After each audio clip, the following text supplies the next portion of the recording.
Bəli, məni dinləyən hər kəs salamlayıram. Qarşınızda mənəm Məmməd Oxtural və qismət olsa sizdən proqram təminatı mövzusunun qalan hissəsini bugün keçməyə çalışacağıq. Biz sistem proqram təminatını öyrəndiyi uşaqlardan soruşduq, utilitləri soruşacağım yazıdan çıxmasın. Bir də nəyi soruşacaqsa, virüsün növlərini soruşacaq. Təzə slaytda var. Gəldik, onlar borcunuzu verirlər. İndi tətbiqi proqramlar nə demək uşaqlar? Mənə konkret hər hansı bir işi görmək üçün lazım olan proqram məhz tətbiqi proqram. Məsələn, mətin yazmaq bir problemdir. Həll eləmək üçün hansı proqram yaradırlar? WordPad və s. Onlar mətin yazmaq üçün tətbiqi proqramlar. Cədvəl qurmaq bir problemdir. Həll eləmək üçün yaradırlar. Excel və Excel tipli proqramlar çəkəcək və s. Bunlar hamısı tətbiqi proqramlar. Bəs yaxşı tətbiqi proqramlar hansı növlərə bölünür? 1. Mətin redaktorları. 2. Elektron cədvəl proqramları. Qrafik redaktorlar. Nəşriyyat sistemləri. Elə bilirsən? Sən başa söhbəti. Mən burada işarələri... Mən pauzaya qoyacağım. Nəysə uşaqlar, qrafik redaktorlar, nəşriyyat sistemləri, qələm götürmək üçün bağlamaq lazımdır uşaqlar. Qələm götürmək üçün slayd nümayiş rejimində Ctrl-P-yə basırsınız və qələm işləyir. Baxın, görə yazır mı? Hanı qələm? Niyə yazmadım? Neyse, buradan da açabilirsin. Ctrl-P'ye basan da açılır, buradan da açılır. İndi, neyse, qrafik redaktorlar, nəşriyyat sistemləri, tərcümə və lüğət proqramları nə fərqi var deyəcəm. Verənlər bazasını idarə etmə sistemləri və ən son kompüter oyunları və öyrədici proqramlar. Məhz bunların hamısı olacaq bizim nə proqramlarımız? Tətbiqi proqramlarımız. İndi oradan görsənəm mən hazırda. Evet, slayd zəhmət olmasa dəyişəcəz. Biraz diqqətli ol ki, mən oranı işarə edirəm, sən də işarə edəsən, oradakı uşaqlar aksıda olmaz. İndi uşaqlar, mətin redaktorlarına birinci danışacaq. Mətin redaktor nə deməkdir? Mətin redaktoru o deməkdir ki, mən mətni yaradıram. Orada simvollar var, hərflər var və s.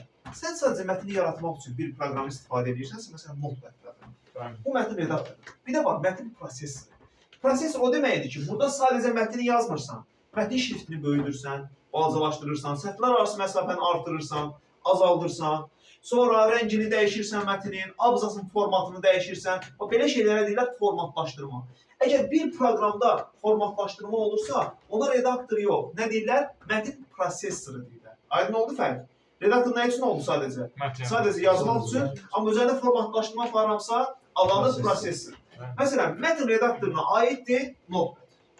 Qalanlarının demək olar hamısı mətin prosesorudur. WordPad, Word, OpenOffice Write, WordPerfect və WordStar. Fikir versin hamısının adında nə söz var? Word sözü var.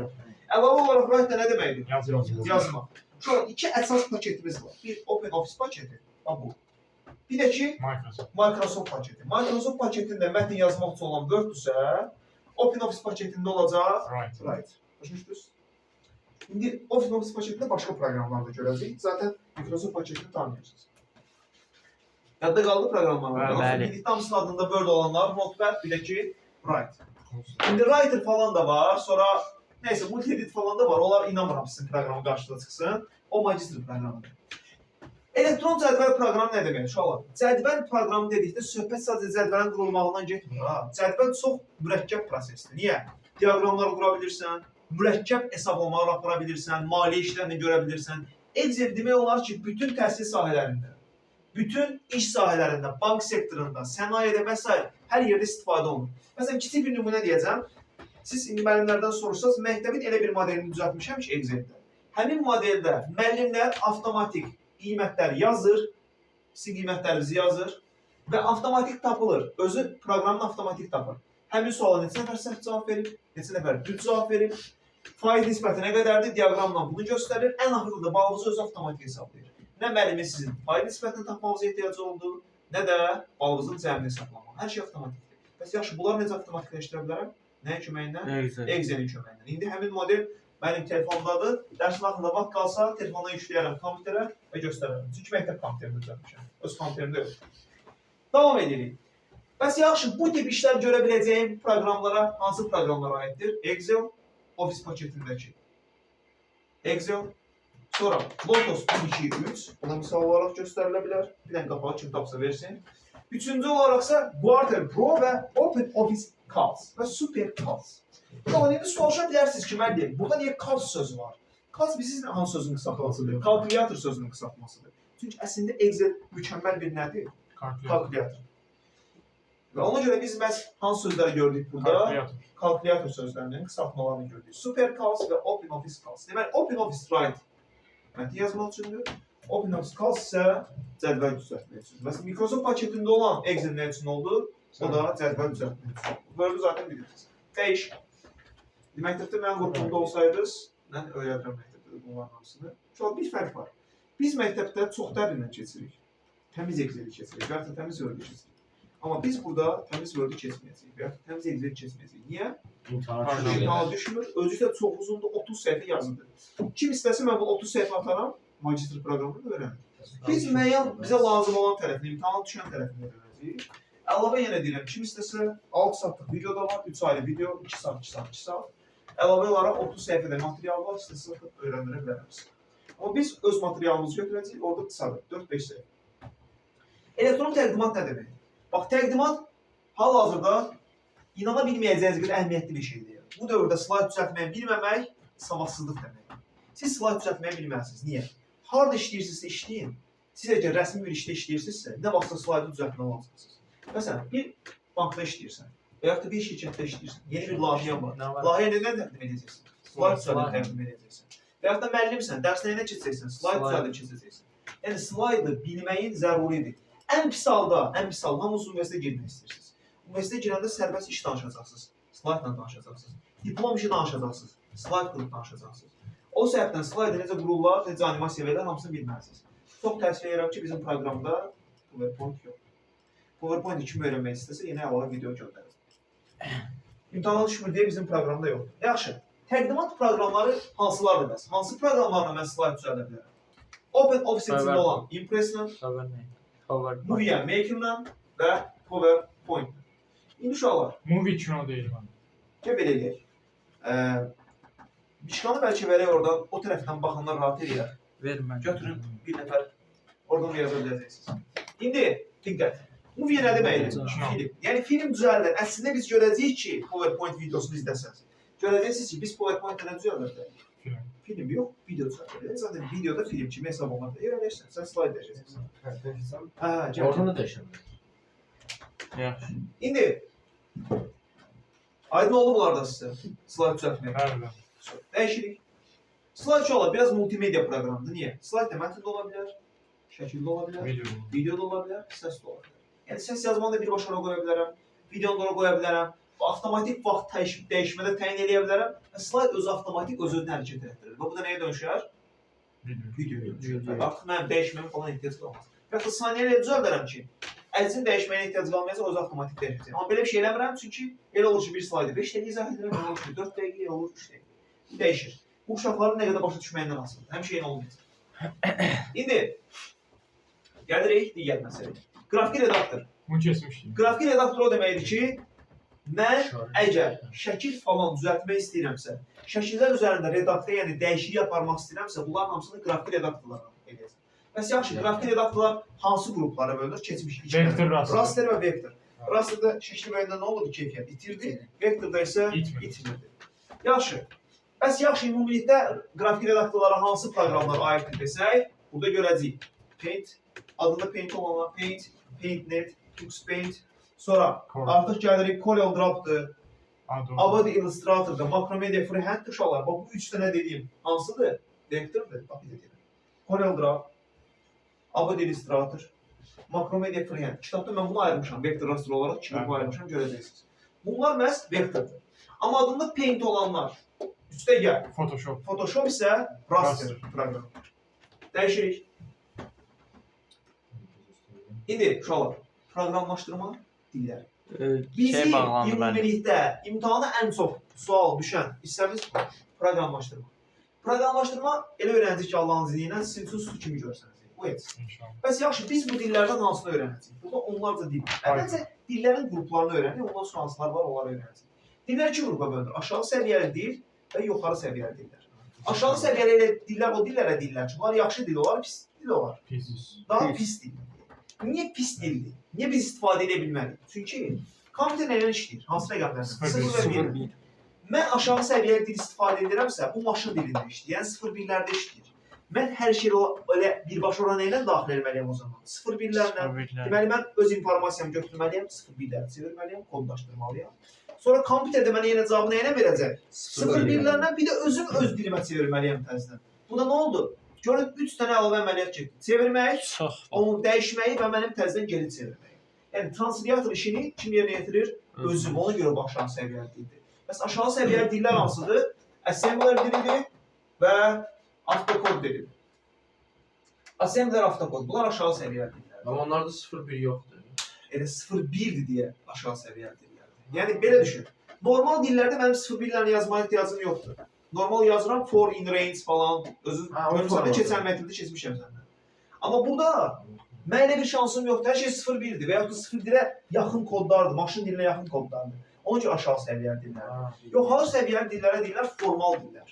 Yəni, bildiyimiz dilə uyğun dillər. Məsələn, Python'da bəzi sözlər var, keçəcəyik. For, while, Print. print, in, else, if. Bunlar İngilizcəsində nə vermiş olar? İngilis dilində sözlərdir. For nə deməkdir? Üçün, while, qədər, print, çap, in içində, else əks halda, if əgərdir. Zaten bunların hamısını biz gördük var. Bunlardır Python'da. Və Python özü bunları nəyə çevirir? 0-1-ə və cavabı təzədən mənə öz başa düşdüyüm dildə qaytarır. 0-1-ləri qaytarır. Ona görə bu necə səviyyəli dil oldu? Yüksək. Yüksək səviyyəli bizim dilimiz oldu. İndi uşaqlar, diqqət. Davam edin. Bəli. Elə lazer qələm Bu daha yaxşı. qəşəng. Hə, lazer qələm yaxşı. Bəs yaxşı. Yüksək səviyyəli dillər ümumiyyətlə hansılardır? Python'dan başqa hansı var? Algol var, Fortran var, Basic var, Ada var. Nəyə mən bəzən üstünü kullanırım deyəcəm? Cobol var, PL-1 var, RPQ var, Lisp var, Font var, Simula var, Delphi var. Və yaxud da burada görürsünüz PHP, Scala və Ruby. Niyə mən bunların bəzən üstünü kullanmıram? Çünki bayaqdan saydıqlarım çox elə istifadə olunmayan proqramlaşma dilləridir. Ən çox istifadə olunan proqramlaşma dilləri isə C dilləridir. C dili, C++. C++, C diyez, yəni C Sharp adlanır. Java. Java, JavaScript. Bunlar ən çox, xüsusilə Python və əvvəllər isə ən çox istifadə olunan dil Pascal idi və məktəb proqramında bizim oxuduğumuz dövrdə məhz Pascal var idi. Heç kim bizi bunu öyrətmir. Orada var idi. Məndən əsasən bu mövzunu kullanırdılar. Qınamıram, hardan bilsinlər, kim öyrətmiş ki onlara, onlar da bizə Pascal öyrətsin. Rust da var, ya. Hə, aşağı. Çoxdur zaten proqramlaşma dilləri. Yəni biz ən çox bunları tanıyırıq deyə bunlardan danışacağıq. Sonra bir də ki, interpretator və kompilyator adlandırılan bir anlayış. Nə deməkdir interpretator, nə deməkdir kompilyator? Ümumiyyətlə, bütün proqramlaşma dillərində translyator var. Translyator nə edir? Tərcümə edir. Tamam, bəs bunu siz nəyə tərcümə edir? Mənim dilimi maşın dilinə, yəni nələrə? 0-1-lərə. Təzədən 0-1-ləri təzədən mənim dilimə çevirir və mən məlumatı oxuya bilirəm. Bu translyatorlar iki qrupa bölünür. İnterpretator və kompilyator. İnterpretator interpretasiya edir. Yəni ki, maşın dilinə çevirəndə hissə çevirir. Hissələrə bölür, ayrı çevirir. Kompilyator isə bütövlükdə hamısını birlikdə maşın dilinə çevirir. Fərq aydın oldu. Demək, kompilyator nədir? Bütövlükdə maşın dilinə çevirir. İnterpretasiya hissə interpretasiya edir, hissə çevirir. Komple. Maşın dili. Hə, komple sözündən yadda saxlayabilirsiniz. Bir şey qoşulmuyor. Yaxşı, bəs interpretator olan dillər hansılardır? Python'dur, Basic'dir və Logo'dur. Amma uşaqlar, interpretator olan dillər gözəl dillərdir. Öyrənmək asandır. Sahne. Tətbiq eləmək asandır. Amma sən bir yarışa gedirsənsə, sana bu dillər kömək eləməyəcək. Niyə? Çünki sürəti aşağıdır. Ona görə uşaqlar yarışa gedəndə, məsələn, indi hal-hazırda mənim 8-ci sinifdə bir dənə tələbəm var, bizə 2 sinif qonaq gələn tələbəmiz. Həmin tələbəmiz artıq 8-ci sinif olimpiyadasında C dilini öyrənməyə çalışır. Nədən? C dilini ona görə öyrənməyə çalışır ki, Python'dan yarışa girsə, kim C++ verirsə sürətli kodu yazanda onun kodu sürətli işləyəcək, bunun kodu asta işləyəcək. Və bu hara düşəcək sıralamada? Dala düşəcək. Orada çünki önü olan tezə düz yazmaq yox. Öndə tez yazmaq. Düz məsələn. Yəni, bu informat kompilyatorası var. Amma 8, 9, 10 və 11 birbaşa proqramlaşdırma. Orada başqa sual olmur. Amma 6-dır, 7-dir və s. Bunlarda biz daha yaxşı məsələlər görürük. Yaxşı deməyək, daha sadə şeylər görürük. Məsələn, mətin həcmi, bit, byte, say sistemləri var, belə şeylər. Yəni, məsələn, siz hal-hazırda 6-cı sınıf olimpiadasına gedib yer tuta bilərsiniz. Amma sizin üçün 10-11 səhvdir. Məsələn, çünki bir səhv proqramlaşdırmaya çatmır. Yenə deyirəm, Python-da bəlkə yer tuta bilər. Onda o qədər sürətli yazmalısan ki, sən. Onun o Python zəifliyini aradan qaldıra bilərsən. İşləmə sürəti zəifliyi. Dəyiş. Qardır. İnşallah, bəzi anlayışlar var. Bir dənə kitab mənə verin görüm, onu yazmışam. Proqramın endirilməsi bir dənə slayd daha qaytar ki, Bir son bu verə qısqa bilərəm. belə, bəli, ver. Nə üçün bu qədər çox proqramlaşma dili var? Proqramistlərin keyfi üçün, bu qədər sadə. Hər bir şəxs öz proqramlaşma dilini yaradır və bazarda rəqabətə girməyə başlayır. Bu sən nəyə bənzəyir? Biz soruşuruq ki, niyə bu qədər sok şirkəti var? Nə? Çünki rəqabətə girirlər. Sok. Şirə, meyvə şirəsi məsələn. Rəqabətə girirlər. Və yaxud niyə bu qədər ət şirkəti var? Yenə rəqabətə girirlər. Məsələ budur. Dillər yaradılıb bir-birinə rəqabət aparmaq üçün. Hər öz dilini yaradıb və insanlar da bunların arasında müəyyən kriteriyalara görə nəyə istəyirlər. Bir dil bilməklə qabağa getmək olur. Uşaqlar, qabağa getmək üçün algoritm bilmək lazım. Əgər algoritmi bilirsən, bir dilin sintaksisi var. Sintaksini öyrəndin, 5-10 səhifə bir şeydir. Sintaksini öyrəndən sonra algoritm qurmağı özün bilirsənsə, sən artıq Python bildinsə, Python bilirsən, algoritm qurmağı da bilirsən. Sən üçün C++-ı 2-3 səhifə oxuyandan sonra, yəni əsas hissələrini oxuyandan sonra 3 səhifə qələməyib 10 səhifə. Rahat ol. Artıq sənin üçün o boş şeydir. Çünki əsas məntiq eynidir hamısı. Algoritm əsasında qurulur. Və yaxud qalanları JavaScript və s. Əsas yenə deyirəm, algoritm. Algoritm nədir keçəcək? Bir dənə Hələ keçməmişim. Yox, hələ keçməmişəm. Məktəbdə keçmişəm keçən ilsə. Hətta bu il illər əvvəldə də keçmişəm. Onda oxumamışım. Hə. Bir dənə oxuyardım. Məktəbdə istifadə eləmirsiniz. Məktəbdə Bəli.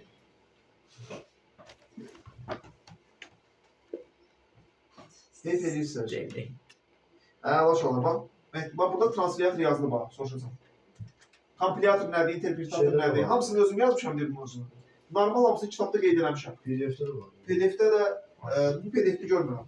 Var idi mənim. Ola bilər üstünə əziz tullandı, bilmirəm. Tullanmamısan əziz? Baxın mən. Mən bəyə qayşı Əziz eşitdim. tullanmısan da?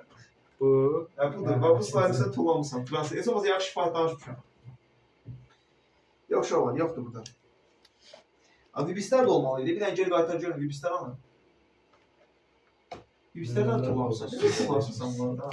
Bir oradan basır, bir oradan basır. Bunlardan tullanmışsan. Mən biri mouse-la basır, biri də kompüter. Bundan da tullanmışsan. 2 nə 3 nə şeydən Yoğurcan tullanmışsan. mən onu danışdınız. Bunların ne şişli Eşi nasıl Mən heç bir Bir oradan basır. Gözlü bir dənə bu tullandıqları yerləri danışım. Deyirəm lan qardaş, böyle şey olmaz ha. Ben bunları necə sayılacağım? Double click edir. Hə. Nəysə, şolar. Nəşriyyat sistemi nə demək? Nəşriyyat çap eləmək demək, bilirsiniz də. Yəni mən kitab çap eləmək, jurnal çap eləmək və s. kimi işləri nəşriyyat sistemi. bunlar danışmışıq. Nəşriyyat sistemləri təkcə Nəşriyyat sistemləri təkcə özündə bir şey saxlaya bilməz, bir neçə şey saxlamalıdır. Niyə? Çünki mən kitab çap eləyəndə, jurnal çap eləyəndə orada mənə lazım olur. Həm montaj olmuş şəkillər, həm də mətnlər. Ona görə nəşriyyat sistemləri həm mətin, həm də qrafiki redaktorların gördüyü işlər özündən eləməlidir. Birləşdirməlidir. Yaxşı, belə bir imtahan sualına qarşılaşa bilərsiniz. Bəs yaxşı, nəşriyyat sistemləri hansılardır? Bax, page. Kitab nəyə var? Səhifələr var. Səhifə nədir? Page. Page maker, yəni səhifə düzəldən. Abad InDesign, yəni səhifəyə dizayn verən bu anlamda yadda saxlaya bilərsiniz. Corel firmasının Ventura Publisher. Zaten Publisher nə deməkdir? Nəşr eləmək, çap eləmək anlamında. Bir də Guard Express. Bunu siz yadda saxlaya bilərsiniz. Şeydə görmüş olarsınız. Şeylər üzərində geyindikləri paltara hansı yazım vururlar? Jurnalistlər. Express. Orada yadda saxlaya bilərsiniz. Jurnalistlər cəb ondan nəşriyyat eləyəcəklər. Jurnal çap eləyəcək, qəzetə məqalə verəcəklər məsələn. Nəysə, translatorlardan danışdım. İndi Vibislər bir dənə qaldı. Kim deyir oradan onu dəyişən? Mən başladım uşaqlar. Bu deyəsən avtomatik vaxt təyin olunur. Ona görə avtomatik özü dəyişməyəcək. Yox, mən deyildim mən. Qardaş, nəysə uşaqlar, Vibislər nə deməkdir? Vibislər keçəcək. Hal-hazırda çox məşhur bir ixtisas açılıb. Çox yüksək balla. Haradır? Məsələn, mən yeni tələbəm oranın İngilis Süni təbəqə. Yox. Database. Ha, Verilənlər bazası. Neçə bazı? 600 balla girdi o. Yoxsa Amma mənlik indi deyil. bilmirəm balla düşəcəyinə qədər alacaq. Evet, O balla girmişdi. Amma konkret olan balla qədər də ona baxmaq lazım. 380 bala. Tamam, məsələn. tamam. Burada database yollar çox vacib bir şeydir. Database bilmək iş tapmaq deməkdir. Mənim iş yoldaşım var idi, iş yoldaşım yox, qrup yoldaşım var idi magistrda. Əslində riyaziyyat mühəndisi. Getdi database öyrəndi, SQL öyrəndi və oturduğu yerdə mənim yanımda Poçada işləyirdi. Mənim yanımda Poçada işləyirdi. Mən Poçada deyildim. Başa nə demək istəyirəm? Adam bu başlarında oturmuş yan-yana, tələbə yoldaşımdır. Mən yanında oturub və Poçadakı problemi həll edir. Onlayn qoşulub. Bu qədər iş tapa bildiyi şeydir. 4000 dollar da maaş alır. Oturduğu yerdə. Bəlkə günü 1 saat işləyir, 2 saat işləyir. Başa Ona görə bu database çox vacib şeydir. O ixtisası seçə bilsəz, mərz odur ki, böyük verilənlər bazasından işləyirsən. Həmin verilənlər bazasında bizə kim işlədir? Çox böyük şirkətlər. Məsələn, Google özü çox böyük verilənlər bazası işlədir. Bunun əsasında saytlar və s. qurulur. Ona görə database bir şirkət üçün ən vacib şeydir. Yəni, şirkətdə olan ümumi məlumatların bazası. Həmin məlumatlar bazasında mənə lazım olan məlumatları tapmaq, lazım olduğu çıxışa vermək və yaxud da oradakı problemləri aradan qaldırmaq üçün mənə VBIS-lər lazımdır. Bəs hansı VBIS-lər var? Database verilənlər bazasıdırsa, deməli, proqramların adını nə söz görəcəm mən? Base. Database sözündən hər hansı bir hissəni görəcəm. Məsələn, Foxbase, Airbase, TheBase. Bilmirəm, bunlardan hansılar burada var, ancaq Foxbase var. Bunlardan başqa digərləri, Informix ola bilər, Clipper ola bilər, Progress, bu fikirləsin axırıncı hərfləri S-dir. Access keçəcəyik özümüz. Oracle çox vacibdir. Bax, iki dənə ən önəmli var. SQL və Oracle. Bunlar ikisini bilmək, iş tapmaq deməkdir. Bəli. Sonra MS SQL server, bu da vacib. Zaten bunlar SQL ailəsidir. Sonra Paradox var, Ingress var. Şu an Paradox bizə nə deməkdir? Fəlsəf olaraq Paradox nə deməkdir? Eşitmişəm amma yazmamışsınız. Gəl belə bilmirəm. Bir dənə Fermi paradoksu falan da var. Ekizlər paradoksu falan da var. Onlar deməyəcəm, sadəcə bir paradoks deyəcəm. Məsafə paradoksu. Tam adı bilmirəm nədir. A nöqtəsi var uşaqlar və B nöqtəsi. Mən deyirəm ki, A nöqtəsindən B nöqtəsinə heç vaxt çata bilməz. Mən düz deyirəm. Amma mən də səhv deyirəm. Əgər bir şey həm düzdürsə, həm də səhvi düzdürsə, yəni iki tərəfdən də düzdürsə, ona deyirlər paradoks. Məsələn, mən deyirəm A-dan B-yə getmək olar, düz deyirəm. Həm də deyirəm A-dan B-yə getmək olmaz, bu da düz deyirəm. Əgər ikisi eyni vaxtda düzdürsə, deməli bu nədir? Paradoksdur. Bəs soruşa bilərsiniz, necə olar ki, A-dan B-yə getmək? Mənim ola deyim. A nöqtəsidir, B nöqtəsidir. Əvvəlcə yolun yarısını gedirəm. Sonra qalan yolun yarısını gedirəm. Sonra qalan yolun yarısını gedirəm. Sonra qalan yolun yarısını gedirəm. Həmişə yolun bir nəyi var? Yarısı var. Mən heç vaxt B nöqtəsində bu yolun çıxarım. Sonsuza qədər B nöqtəsinə yaxınlaşacaq. Siz nəyə bəzi limit keçəcəksiniz? Amma keçmişəm. Aysa. Limit deyirik ən yaxınlaşanda sonsuzluğa falan ifadə və ya da limit yoxsa funksiya? məsələn 1 bölünsün x. Ha, ardıcıllıq. X yaxınlaşanda sıfıra bunun limiti nəyə verir? Yoxdur. Kiçilir. Kiçilmir, bu sonsuz artır. Riyaziyyat mı? Mənim Hə, Sıfır bu olmaz sonsuz da artır, mənim. sonsuzluq verir. Bunun limiti sonsuzluq verir. Kesmiş. Ona görə buna Bəli. deyirlər qeyri-müəyyənlik. Çünki x sıfıra yaxınlaşdıqca aşağı tərəf kiçilir.